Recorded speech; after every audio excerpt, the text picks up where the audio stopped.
Hi, and welcome to the Digital Digging YouTube channel.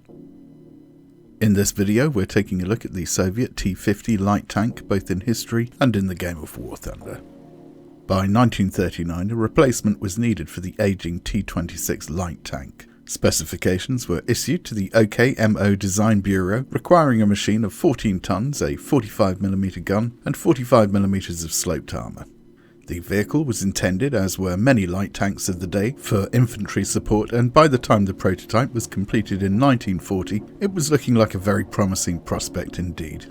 Advanced for its time, it sported a commander's cupola, a radio, which was more usually only found on commanders' vehicles at the time, a 45mm model 1938 gun backed up by a pair of 7.62 machine guns, was propelled by a Model V4 diesel inline-6 engine that generated 300 horsepower and a maximum speed of 37 miles per hour or 60 kilometers per hour, and had torsion bar suspension. The advanced features produced a variety of problems, however, and after a number of modifications were completed, it was slated for delivery in April 1941. Unfortunately, further complications arose and it missed this date. While this was occurring, the Malyshev factory in the Ukraine was beginning to produce the replacement for the BT fast tank, the T-34.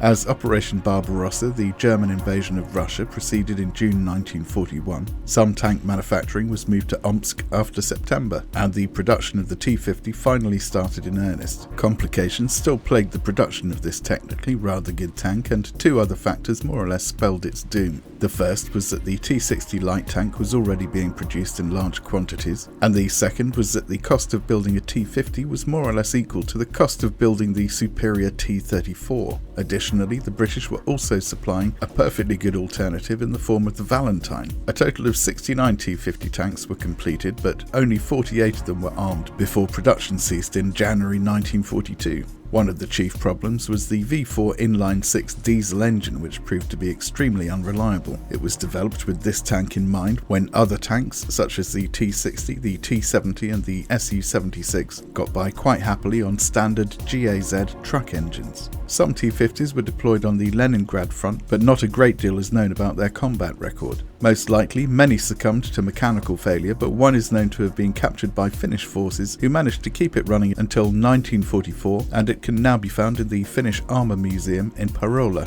In the game, we have a representation of what the T-50 could have been in a world where mechanical failure isn't an issue. It's a Tier 1 tank with a battle rating of 2.7.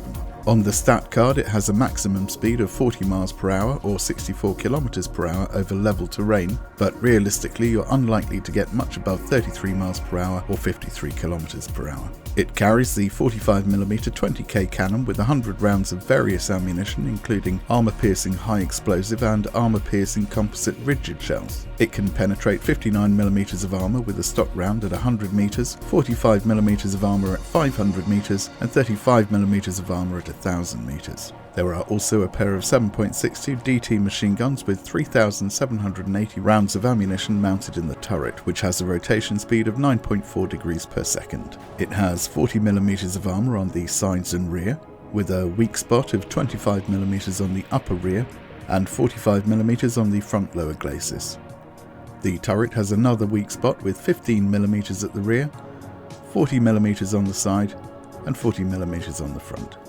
With a combination of research, luck and tactics, you can destroy anything up to and including a fully grown Tier 3 Panther with this diminutive little beast, but I should warn you that the luck element is controlled by how close you can sneak up on your opponent before opening fire. Luck is, of course, like a bicycle, it should be ridden rather than pushed, so don't overdo it. Take advantage of circumstances and keep your fingers crossed. You can be a lot braver in lower tier matches, however, which is where you should really be in this tank, where it's the bane of the reserves and other low BR vehicles. Right, that's all from me. I hope you enjoyed this video and I trust I'll see you for the next one. This is my third video this week and I've sort of run out of creative ways of trying to get you to leave a like, so I'll leave you now and perhaps find out which way you leaned when I'm next at my desk. They're always nice to receive, but it's hardly going to accelerate the heat death of the universe and the destruction of all life within it if you don't, so no pressure. Do as your conscience dictates. Really. There's no pressure at all. None whatsoever.